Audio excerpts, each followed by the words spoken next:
Yeah. And I'm not going to win them at this club. Yeah. So ultimately, the thing that everybody was criticising Harry Kane for last season, surely there's people at United who are like, look, these guys are dining out on stuff from But playing 20 for years ago. playing for Tottenham and playing for United are two completely different animals, though. Too, like the prestige, for one, the money, and the reputation you get. Like you're a Manchester United Football Club player, like you know what I mean. Like you'll do after dinner speaking for the next 30 years. Like you'll be asked to do podcasts, and if you're looking to do podcasts, let us know. But anyway, like it's the glamour, it's the money, it's the fame, it's all that, and not every player has the ability to kind of keep that under control and focus on their football, you know. And what a perfect time to be back in the Champions League. Yeah, the best against the best teams in that. Right. Just playing against Harry Kane, who should have came to us. Yeah. First of all, let's number one. We'll chat, I suppose, about just in general our Champions League memories and how important it is to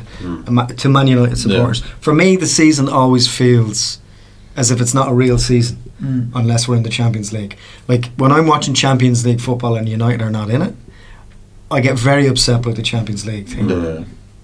So how important is Man United to the Champions League? Are we still important to the Champions League anymore? And how important is the Champions League to us now? Of course, like we're still one of the biggest clubs in the world, you know. There's just a name that belongs in the Champions League. Yeah. Maybe not on merit in recent years, but just history, prestige, the size of the club. You expect Champions League football every year, but that's not been the case. But now that we're back in it, we got a okay group. You know, Bayern are difficult, but tough group. I think it's not the group of death that poor old Newcastle are in. No, but still, well, rightfully so, because shag them.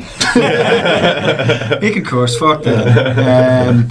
Look, let's look at who we have. I mean, Copenhagen.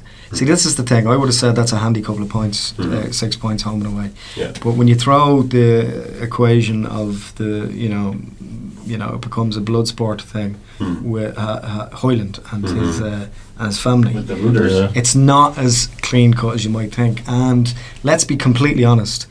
If Brighton from the Europa League Cantona's over 4 times on the spin, you'd kind of think that maybe Copenhagen might have a chance. Might have them, yeah. Anyone has a chance against us right now, you know. So that should be the easiest game. Galatasaray, they're difficult, especially playing away in Turkey. Yeah, you know, in Istanbul. The atmosphere there. Yeah, no one likes going to Turkey to play. Istanbul's a lovely place, but no one wants to go play a game of football there because they're right on top of you. You know, the fans, they're loud, they're aggressive, they really get in your head, and it's a tough place to go.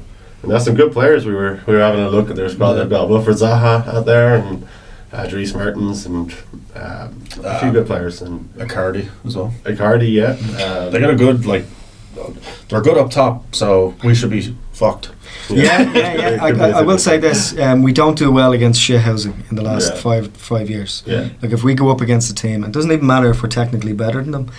We've been shithoused out of games. Yeah. There's been teams that were just rougher and tougher on the ball, more drastic in possession, a bit stampy, and we shirk away from all that. That'd be my concern going over there. I think we'll do them at home, but I think going over there, there's a possibility of losing points. And it's a tough place to go. Which brings us back to 1994 when we played them in the Champions League as well. And I remember that, and I remember watching that game at home, being a 12 or a 13-year-old, and then obviously seeing footage and highlights, and watching the story and the narrative behind that. Like players got beat up. Eric Cantona got into a fist fight with somebody on the way down the tunnel. Yeah. Like they smashed us up that game, and totally intimidated us.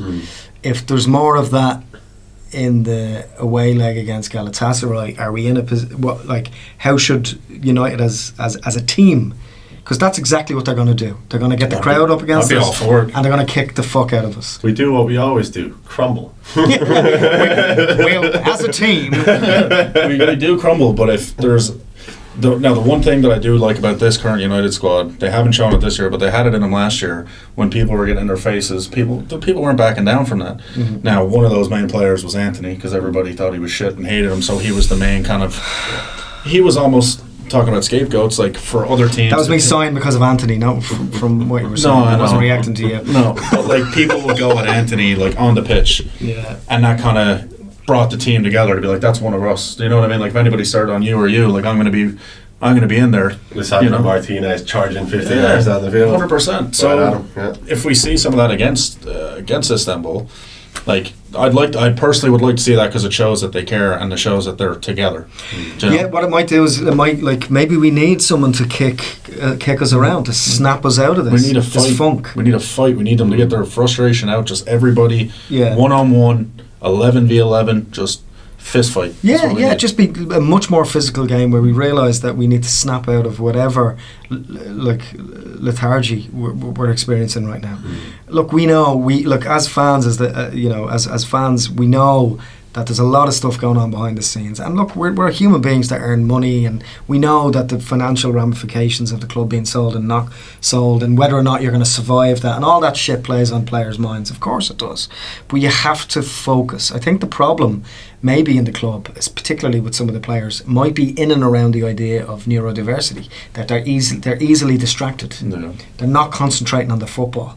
You know, a lot of what Keane says over the last couple of 10 years or whatever, since he's been commentating longer, he often talks about focus. Do your job. Focus on what's going on. Don't worry about contracts.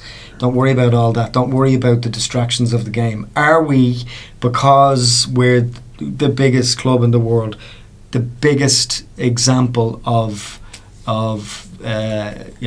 victims of our own success? We must be, surely. Like it came up in some of the other channels that I was watching over the week about Ten Hag's agent and a lot of the players that we seem to be signing, and now they're using this as a negative, but it's obviously a positive because he's getting character references of all of these players. I didn't understand what the whole narrative was of them trying to make it a negative, and it was just kind of funny because it was like, you're gonna have to do better. The shit that we've been dealing with the last like 6 months, like you're gonna have to do a little bit more than that to piss us off or upset us. You know, I read an article today where someone reported that Harry Maguire stomped out of the ground after the game. So what? I read that one too. Who cares? Man goes home after finishing his work day. Can we? Jesus Christ! Can we stop focusing on that stuff? It's not relevant. When Ronaldo did that last year or the year before, like he got reprimanded for that. Yeah. So what? So what makes me believe that that's bullshit is because Ten Hag addressed that, and that whole situation was ramified. Now I haven't heard a single thing since that report of him leaving. You know, so I think it's just bullshit. It's just not. It's not fake news, but it's just not relevant. Can we just concentrate as a club and in the media, and can they just give us a fucking break? Why did they? The clicks though? You know, you need that sweet traffic. Speaking of clicks, if you'd like to support the show, head on over to buymeacoffee.com/Cult of Cantona. But you're right. We're Hollywood. We get that. But there used to be an element of. I was watching this interview about Cantona having this massive ego but backing it up. All those players have massive egos, and the reason why, and the whole reasoning behind the branding and the Cantona ethos behind this, is because he was both things. He was the bravado and the showman and the ego. He was Manchester United, but he was staying behind. He was, and he epitomizes what the club represents. He was also the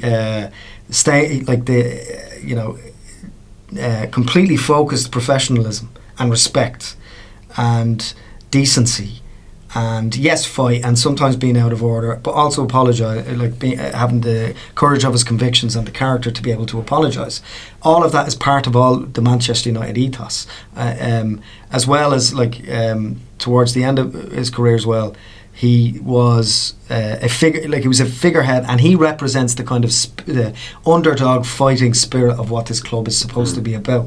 Why can't the players be more like that style of footballer, like a Kane, like a Cantona, like a Robson? Because you can't teach that, you know. You either have that or you don't, and you'd be hard pressed to find those sort of characters in world football anywhere nowadays. You know, so that what sort is of it? character doesn't exist has the money anymore. finally come up, saturated it all to the point where, you know, maybe people shouldn't be supporting these type of clubs? I don't think it's as much about the money as it is maybe about the people who are surrounding the players now. You know, back then in the 80s and 90s, it was a very, I don't know, I was never a professional footballer, but I would imagine it was, I'm going to be a footballer. You get support from your family, you want to make a decision, you make your decision because people don't know about how it works, and people don't have access to the information on the internet and the Twitters and the Fabrizio Romanos. They don't know what's going on. Only the people who are in your immediate circle know what's going on. Now you have all these people around you all the time telling you, you should be playing, you should be starting, you should do this, you should do that. And you got to think, you're talking about young kids.